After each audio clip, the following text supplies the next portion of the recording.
Latest सूरत हाल है वो मैं आपको बता देता हूं कि इस्लामाबाद को टच कर लिया है हर तरफ से आने वाले काफिलों ने। खैबर पख्तूनख्वा की जानिब से जो काफिले पहुंचे हैं, यानी जो M1 के ऊपर से जो काफिले पहुंचे हैं, वो कहां से हैं मैं आपको बता देता हूं। बड़ी तादाद में काफिले पहले इकट्ठे हुए DI खान में काफिले पहुंचे थे। कुछ जो हैं वो बलूचिस्तान से, 3 बड़े काफिले थे जो बलूचिस्तान से आए थे। सरदार अयाज खान खेतरान का काफिला था, वो पूरा ही बलूचिस्तान क्रॉस करके आ रहे हैं क्योंकि वो खेतरान का इलाका वो बिल्कुल अलग साइड पे है। तो वहां से वो लोग पहुंचे और उनके लिए एक बड़ा लंबा और कठिन सफर था, लेकिन वो पहुंचे। सलार खान पहुंचे, बलूचिस्तान की जो क़यादत है वो लोग पहुंचे, ये DI खान में आ गए। इसके बाद जो खैबर पख्तूनख्वा के साउथ के एरियाज हैं, सदरन एरियाज हैं, वहां से 3 काफिले, शेर अफजल मरवत के भाई का काफिला था, फिर उमर अमीन गंडापुर का काफिला अपना था, इसके अलावा जो है वो एक बड़ा काफिला शाहिद कटक का था। ये काफिले सारे DI खान में इकट्ठे हुए, फिर ये आगे बढ़े। जब ये सी पैक पे आए तो वहां पुलिस ने इनके सामने रुकावटें रखी थी, तो इनका पहला इनकाउंटर वहां पे हुआ, पुलिस के साथ सामना हुआ और वहां पे बड़ी जबरदस्त झड़पें पुलिस के साथ चल रही थी। इतने में मियां वाली के लोग जो हैं वो उकब से कामयाब हो गए और उन्होंने रुकावटें तोड़ के सी पैक के ऊपर रास्ता बना लिया। जब मियां वाली के लोग पीछे से आए तो सामने से जो है वो कुछ लोग इस तरफ को गए और पुलिस बीच में सैंडविच बन गई और फिर काफिलों के लिए रास्ते खुल गए। ये लोग रात को टाइमली निकल पड़े थे और इन्हें मौका मिल गया सी पैक के ऊपर पुलिस को खुदेड़ने का। तो जब पुलिस भाग गई तो ये लोग मोटरवे पे पहुंच गए जो पेशावर से इस्लामाबाद की जानिब जाती है। अब इनके सामने रुकावटें बहुत कम थी, जो रुकावट आई है ये उसको उखाड़ते गए, उसको हटाते गए। और ये इतना बड़ा काफिला था कि एक आम शहरी ने एक वीडियो बना के शेयर की, वहां बैठा हुआ था, उसने 10 मिनट तक उसने रिकॉर्डिंग की है। तो 10 मिनट बस गाड़ियां भागती ही जा रही हैं और अच्छी खासी रफ्तार में गाड़ियां जा रही थी और वो उसके बाद भी वीडियो बना सकता था, काफिला खत्म नहीं हुआ था। तो 10 मिनट तक अगर गाड़ियां भागती जा रही हैं और इतनी ज्यादा गाड़ियां जा रही हैं सारे, और रोड के दोनों तरफ आने वाली साइड पे भी और जाने वाली साइड पे भी तमाम रास्ते इस्लामाबाद की तरफ जा रहे थे। तो ये लोग जाकर उतरे हैं, इस्लामाबाद से ज्यादा दूर नहीं है वो इलाका, ये अटक का एक एरिया है, वहां से ये उतरे नीचे और वहां से उतर के फिर इन्होंने रास्ता लिया इस्लामाबाद टोल प्लाजा का। ये इस्लामाबाद टोल प्लाजा से 15 किलोमीटर पहले जाकर रुक गए थे और इंतजार कर रहे थे अली अमीन गंडापुर का। इन्हें यह तवक्को भी थी कि अली अमीन गंडापुर पीछे से हमें कॉल भी कर सकते हैं कि उल्टे आओ वापस कटी पहाड़ी के इलाके में जो रुकावटें उनको पीछे से मिलकर हमारे साथ मदद करो, लेकिन इन्हें यह कॉल नहीं आई। ये पूरा काफिला वहीं पे मौजूद रहा और जो अटक के शहरी हैं वो भी निकले और निकल के वो भी इस्लामाबाद टोल प्लाजा की तरफ आकर वो भी जमा हो गए। तो ये बहुत बड़ी तादाद में लोग हैं। खावर बुखारी साहब हैं अटक के, और बहुत सारे लोग हैं अटक के, कुछ MPAs हैं जो अटक से इलेक्शन जीते हैं, वो लोग भी हैं। तो ये सारे लोग आए और ये भी आके मोटर पे इकट्ठे हो गए। अब ये मियां वाली और अटक के लोग हैं, इनके अलावा बलूचिस्तान के और जो साउथ एरियाज हैं खैबर पख्तूनख्वा के, ये उनके लोग हैं। बन्नू से आए हुए लोग हैं, जनाब ये करक से आए हुए लोग हैं, ये वजीरिस्तान से आए हुए लोग हैं, ये DI खान से आए हुए लोग हैं। तो ये सारे लोग वहां इकट्ठे हो गए। अब ये हो गया काफिले का एक हिस्सा। यहां क्लेम किया जा रहा है कि 1 लाख के करीब लोग इसके साथ शायद मौजूद हैं, इतनी बड़ी तादाद में। अच्छा, जो दूसरा काफिला है जो बहुत बड़ा है वो अली अमीन गंडापुर का है और उसके अंदर भी 3 काफिले शामिल हो चुके हैं। एक उसके अंदर जो है वो मालाकंड डिवीजन शामिल हो गया, दूसरा उसके अंदर जो हजारा डिवीजन है वहां से जो लोग आए वो काफी लड़ते हुए आए, उन्होंने 3 रुकावटें दूर की, पंजाब में से गुजर के वो अली अमीन गंडापुर के पास आकर मिले। फिर इसी तरह जो मालाकंड के लोग हैं या चित्राल के लोग हैं या गिलगित बल्तिस्तान के लोग हैं वो भी इन्हीं रस्तों से होते हुए अली अमीन गंडापुर के काफिले से मिले। फिर गंडापुर का अपना एक काफिला है, पेशावर और सराउंडिंग के इधर जितने शहर हैं, आप कोहाट को ले लें, बाकी जगहों को ले लें, चारसदा को ले लें, ये सारे उनके साथ इकट्ठे हुए और इन्होंने आकर मोटरवे पे ट्रेवल करना शुरू किया। आगे इनको स्वाबी और मर्दान से जो वहां के कारकुन है उन्होंने ज्वाइन किया, ये सबसे आखिर में ये शामिल हुए क्योंकि ये सबसे करीब थे। और अब इनके सामने कटी पहाड़ी थी। कटी पहाड़ी वो एरिया है जहां पे 20,000 के करीब एहलकार मौजूद थे और ये प्रोफेशनली ट्रेंड है, इन्होंने काफी दिनों तैयारियां की हैं, बड़ी इन्होंने मैपिंग शैपिंग की है, हर चीज के हथियार जो इनको चाहिए थे वो इनको दिए गए हैं। इनके पास स्टन ग्रेनेड्स भी थे। ये स्टन ग्रेनेड जो होता है ना, मैंने पहले भी आपको एक दफा बताया था, ये इस्तेमाल हो चुका है माजी में। ये एक ऐसा ग्रेनेड है जिसको, ये मिलिट्री ग्रेड वेपन है, इसको इस्तेमाल किया जाता है जब कोई तंगो तारीख गलियों में या बंद घरों के अंदर ऑपरेशन किया जाता है मिलिट्री की जानिब से, तो इस ग्रेनेड को पहले अंदर फेंकते हैं। आपने देखा होगा अक्सर फौजी पहले अंदर ग्रेनेड फेंकते हैं, उससे एक धमाका होता है, धुआं होता है, फिर वो अंदर दाखिल होकर अटैक कर देते हैं। इस ग्रेनेड की खूबी यह है कि जहां पे ये फेंका जाता है ना, तो चंद सेकंड के लिए लोग हवास बाख्ता हो जाते हैं। यानी अगर उनके पास वेपन भी है तो वो फायर नहीं कर सकते। ये इंसान के औसान खता कर देता है। इतना ज़बरदस्त इसका धमाका और इसकी शिद्दत होती है, इसका थ्रस्ट इतना ज़्यादा है कि ये बंदा मारता तो नहीं है लेकिन आदमियों को बेबस कर देता है। तो इसको इस्तेमाल किया गया है। बल्कि कुछ ग्रेनेड जो है जो बाद में इन्होंने रिकवर किए वहाँ से पाकिस्तान तहरीक इंसाफ के कारकुनों ने, तो सुहेल अफरीदी ने निकाल कर दिखाए भी हैं सूबाई वजीर ने कि ये स्टन ग्रेनेड्स हैं और ये हमारे खिलाफ इस्तेमाल कर रही है रियासत, तो ये जुल्म है, ये हमारे साथ ना किया जाए। कुछ कारकुन जो है वो गिरफ्तार भी हुए पाकिस्तान तहरीक इंसाफ के, जो खैबर पख्तूनख्वा के काफिले के साथ आ रहे थे। तो उसके बदले में तहरीक इंसाफ के कारकुनों ने पुलिस वालों को यरगमाल बना लिया और फिर उनके साथ बातचीत करके पुलिस वाले छोड़ दिए और कारकुन जो है वो अपने वापस ले लिए। मौके के ऊपर ही फैसला हो गया, ना कोई अदालत ना कोई और चीज़। पुलिस वालों ने भी कहा ठीक है अब अपने बंदे वापस लो, इनके बंदे छोड़ दो। पुलिस वाले कई जगहों पे पाकिस्तान तहरीक इंसाफ के कारकुनों के हत्थे चढ़े, लेकिन उन्होंने विजुअल्स बनाए तहरीक इंसाफ के कारकुनों ने, उनको सोशल मीडिया पे डाला भी कि हम इन्हें पानी पिला रहे हैं, हम इनका ख्याल कर रहे हैं। दूसरी तरफ कोई कारकुन अगर पुलिस के हत्थे चढ़ जाता है तो वो बहुत डंडे मारते हैं। ये हमने विजुअल देखा है कि अकेला कारकुन या 2 कारकुन या 4 कारकुन जहां पे पुलिस वालों के नरगे में आए, पुलिस वालों ने उनको बात मारा। लेकिन दूसरी जानिब आप ये देखेंगे जब अकेला पुलिस वाला या 2 4 5 पुलिस वाले कारकुनों के कब्जे में आ जाते हैं तो वो पानी भी पिलाते हैं, उनका ख्याल भी रखते हैं। हालांकि ये मैंने एक नई चीज देखी कि पुलिस वाले खुद इमरान खान जिंदाबाद के नारे लगा रहे थे और वो ये कह रहे थे कि अल्लाह दी कसमें इमरान खान जिंदाबाद। तो पाकिस्तान तहरीक इंसाफ के कारकुनों ने वीडियो बना के पुलिस वालों को छोड़ा कि जी आप जाएं, हमने आपको कुछ नहीं कहना और आप बताएं आपके साथ किसी ने टॉर्चर किया, किसी ने जुल्म और ज्यादती की, किसी ने आपको कुछ नहीं कहा। तो ये इमरान खान साहब की तरबियत है। हाँ ये जरूर है कि जब सामने से पुलिस मार रही होती है तो यहां से कारकुन भी पत्थर फेंक रहे होते हैं, ये भी उनके साथ लड़ते हैं। लेकिन अगर पकड़ लेते हैं तो दोनों का रवैया बिल्कुल मुख्तलिफ है। अगर पुलिस पकड़ लेती है कारकुन को तो बहुत मारती है, कारकुन पकड़ लेते हैं पुलिस को तो वो कुछ भी नहीं कहते, बल्कि वो बाहिफाजत छोड़ कर आते हैं, तरीका भी बताते हैं कि यहां से चले जाओ। कटी पहाड़ी में कोई 20,000 के करीब एहलकार थे, ट्रेंड एहलकार थे, उनके पास बेशुमार शेल थे, उन्होंने हजारों शेल फायर किए हैं। वहां से पत्थर भी फेंके गए गाड़ियों के ऊपर, स्टन ग्रेनेड्स भी मारे गए गाड़ियों के ऊपर और गोली भी चली है, रबड़ की गोलियां बहुत ज्यादा चली हैं। लेकिन इसके बावजूद जो पाकिस्तान तहरीक इंसाफ के काफिले में मुराद सईद की पूरी टीम है, जो इस वक्त खैबर पख्तूनख्वा की काबीना का हिस्सा भी है, उन लोगों ने ये रुकावटें अबूर कर ली और वो पहाड़ों पर चढ़ गए। उन्होंने पुलिस से उनकी जगह छीन ली और ये 20,000 पुलिस एहलकार जो वहां पे मौजूद थे ये वहां से भाग गए और इन्होंने देहातों में और इधर उधर मुख्तलिफ जगहों पे भागकर अपनी जान छुड़ाई। जबकि कारकुनों ने अब कटी पहाड़ी का सबसे मुश्किल मरहला अबूर कर दिया है। खैबर पख्तूनख्वा से जब भी कोई काफिला आता है ना तो उसके सामने जो सबसे मुश्किल मरहला होता है जिसको पार करना बिल्कुल मुमकिन नहीं होता। यानी अगर किसी भी पॉलिटिकल पार्टी को आप कहेंगे कि ये रुकावटें पार करो तो वो कहेगी इनसेन है, ये हो नहीं सकता। तो पाकिस्तान तहरीक इंसाफ कोई जुनूनी पार्टी है, ये उसको क्रॉस कर लेते हैं हर दफा। तो इस मरतबा पिछली मरतबा से ज्यादा बंदोबस्त किया गया था, ज्यादा कंटेनर थे, ज्यादा खंदकें थी, ज्यादा आंसू गैस थी, ज्यादा रबड़ की गोलियां थी, एहलकार भी ज्यादा थे। लेकिन इसके बावजूद पाकिस्तान तहरीक इंसाफ ने सुबह उठने के बाद जोर लगाना शुरू किया और चंद घंटों के अंदर इसको क्लियर कर दिया। तो कटी पहाड़ी क्रॉस कर रहा है बुशरा बीबी और अली अमीन गंडापुर का मेन काफिला, जिसके अंदर दीगर 3 काफिले भी शामिल है और चौथा जो बड़ा काफिला है वो उनका इंतजार इस्लामाबाद के दरवाजे पे कर रहा है। अब ये सारे यहां इकट्ठे हो रहे हैं। दूसरी जानिब पंजाब से भी कुछ काफिले पहुंचना शुरू हो गए। उन्होंने हकला का जो पॉइंट है उसको क्लियर कर दिया। हकला जो है वो एक बड़ा मुश्किल पॉइंट था, उसको भी पंजाब से आने वालों ने क्लियर कर दिया है। तो ये सारे काफिले इस वक्त इकट्ठे हो जाएंगे मोटरवे के ऊपर।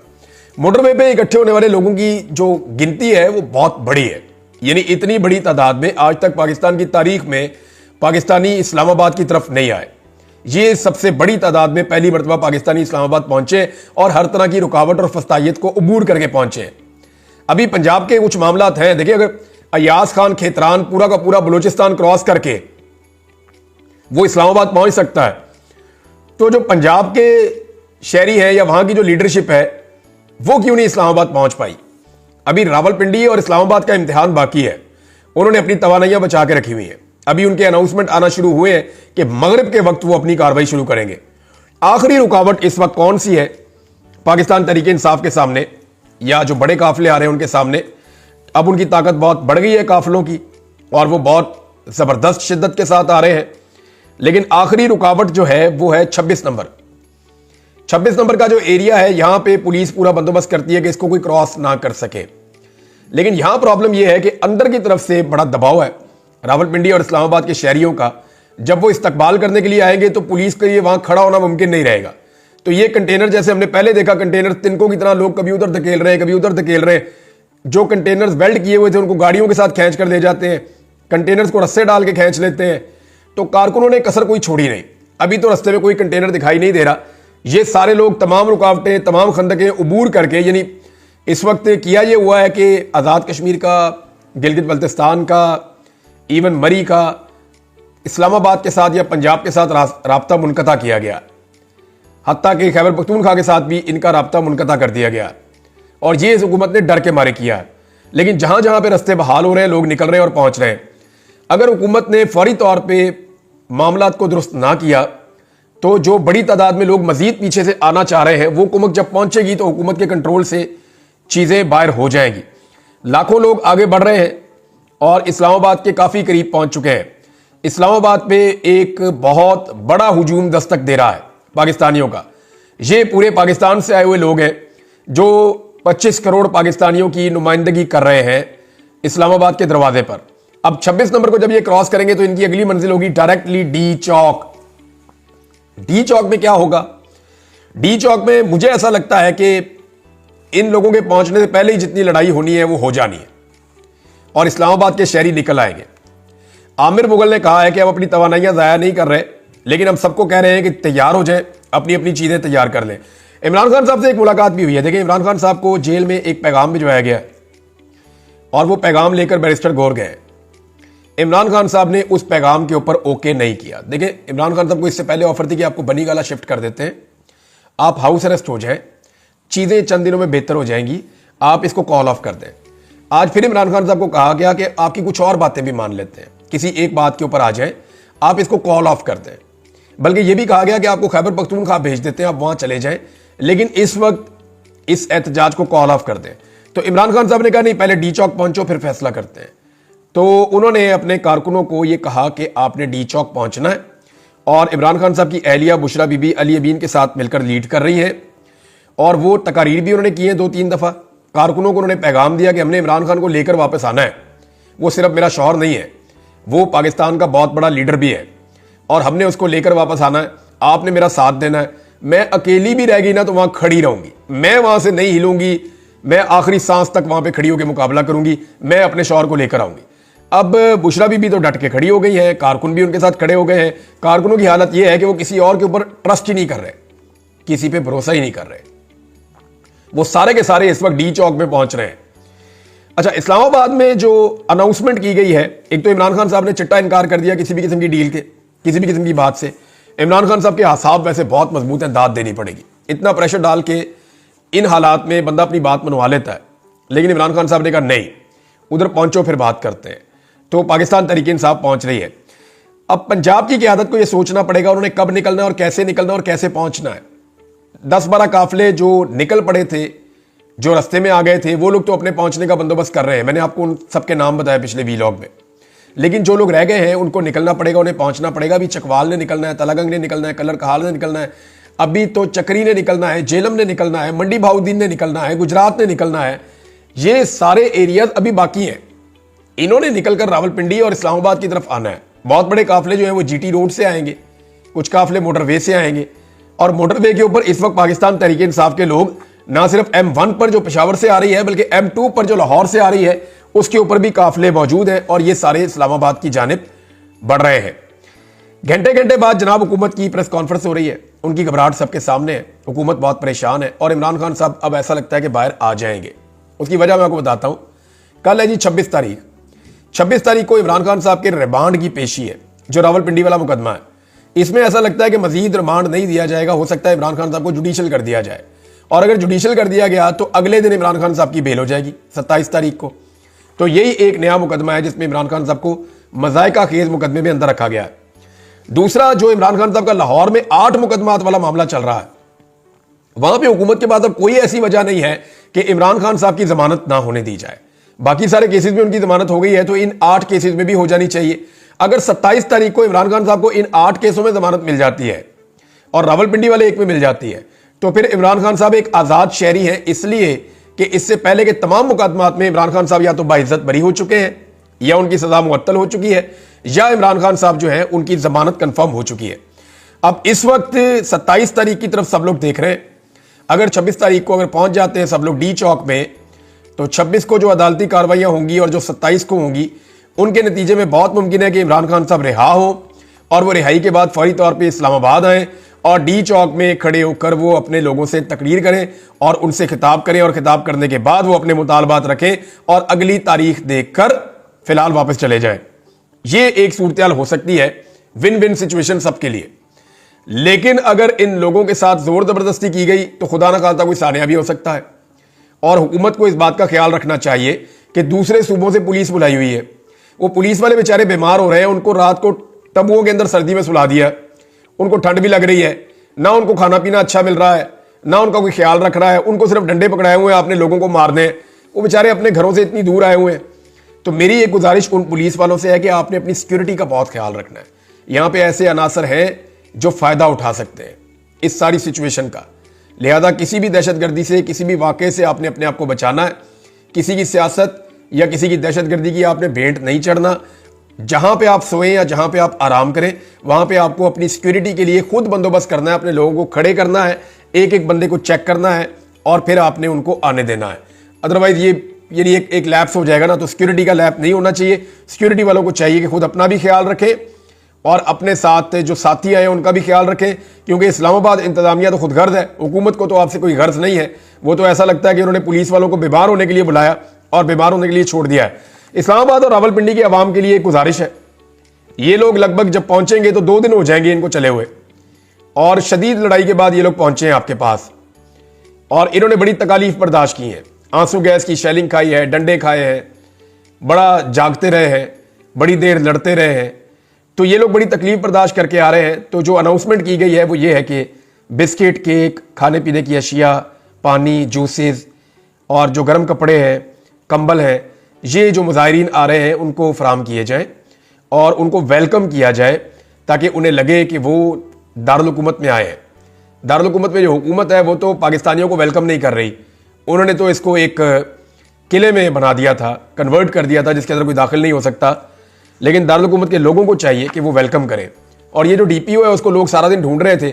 अगर किसी सरकारी अफसर ने यूनिफॉर्म में बैठ के सियासी बयान देखना है ना या देना है, तो वो पहले इस बंदे की शक्ल देखें, गौर से देखें और फिर इबरत हासिल करें जो लोगों ने इसके साथ कर दी है। होना तो ये चाहिए जब हुकूमत तब्दील हो तो इस डीपीओ को एक दिन अटक के पुल पे खड़ा किया जाए और जो भी खैबर पख्तूनख्वा से आई है उसको वेलकम करे। और ये कोई बुरी बात नहीं है, इसने तौहीन की थी लोगों की, लिहाजा इसको उन्हें वेलकम करना चाहिए। डीपीओ कहीं दिखाई नहीं दे रहा, पता चला है उसको टिकटॉक का भी शौक है, अब जितने मर्जी बना ले। अटक की हर दीवार पे उसका नाम लिखा हुआ है। अटक के शहरियों ने हर जगह पे डीपीओ को चैलेंज किया और उसको उसका चैलेंज याद दिलाया, लेकिन डीपीओ कहीं दिखाई नहीं दिया। तो ये एक निशान इबरत है जिसको सारी ब्यूरोक्रेसी हमेशा याद रखे। मैंने आपसे जिक्र किया कि अहमद फराद का बहुत बड़ा रोल है, वो अपनी शायरी के जरिए लोगों को उभारते हैं, उनको लेकर आते हैं, उनके अंदर इनकलाब पैदा करते हैं। इसी तरह इस डीपीओ का भी बहुत बड़ा रोल है कि इसने जो कुछ बोला उसके बाद लोग बहुत गुस्से में थे और वो इसको ढूंढते ढूंढते अटक को क्रॉस कर गए। नाज़रीन, एक हिकमत अमली हुकूमत ने और बनाई है और वो ये है कि अब वो सोशल मीडिया के जो एक्टिविस्ट है या सोशल मीडिया के जो जर्नलिस्ट हैं उनको अब गिरफ्तार करेगी। हुकूमत ने हिकमत अमली इसलिए बनाई है कि उनको ये आइडिया हो गया है कि हमने तमाम पाकिस्तान के मीडिया को ब्लॉक कर दिया है। इलेक्ट्रॉनिक मीडिया और अखबारात कुछ नहीं दिखा रहे, कुछ नहीं बता रहे, हकायक सामने नहीं आ रहे, हमारी मर्जी की कवरेज हो रही है। ये सोशल मीडिया के ऊपर जो जर्नलिस्ट हैं ये जो कवरेज कर रहे हैं इसका बहुत बड़ा इंपैक्ट आ रहा है। तो अब फैसला किया गया इनको गिरफ्तार कर दिया जाए। तो जितने भी हमारे सोशल मीडिया के सहाफ़ी ग्राउंड के ऊपर इस वक्त कवरेज कर रहे हैं वो अपना ख्याल रखें, इकट्ठे रहें और कोशिश करें कि जितना ज्यादा हो सके वो गिरफ्तारी को अवॉइड करें। अगर वो गिरफ्तार